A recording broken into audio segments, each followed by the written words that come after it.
Pendant des décennies, faire son service militaire, c'était un passage obligé. Descendez à l'accueil. Dépêchez-vous s'il vous plaît. Je t'appelle comment? À 20 ans, on donnait 1 an de notre vie pour apprendre à faire la guerre. Et il fallait toujours être bien coiffé, les cheveux coupés courts et tout. Si vous aviez les ongles sales, vous enlevez la ceinture, les lacets et au trou.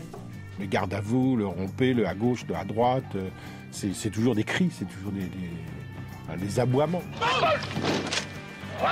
On quittait notre village, nos parents, nos amis, notre copine. Les bras sont tendus. On passait l'uniforme. Entrez dans le rang. Homme de base, redressez-vous. On devenait un soldat. Vous appelez ça un lit au carré? J'y arrive pas. Et chez vous, comment vous faites?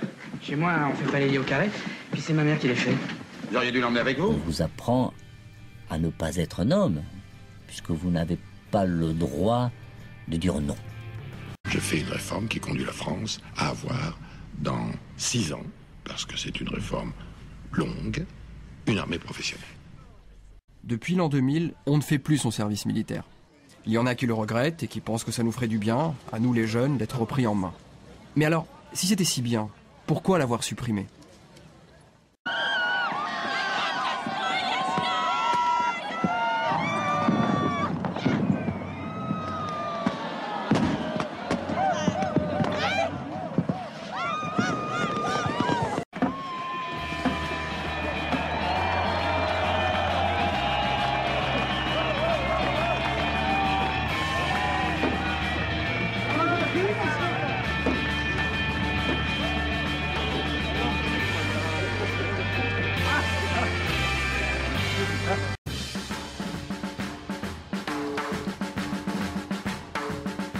C'est la chute du mur qui précipite la fin du service.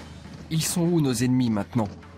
Le discours de l'armée sur la défense du pays ne passe plus dans une Europe où les frontières disparaissent. On vote pour la monnaie unique, on part étudier en Espagne ou en Italie grâce à Erasmus.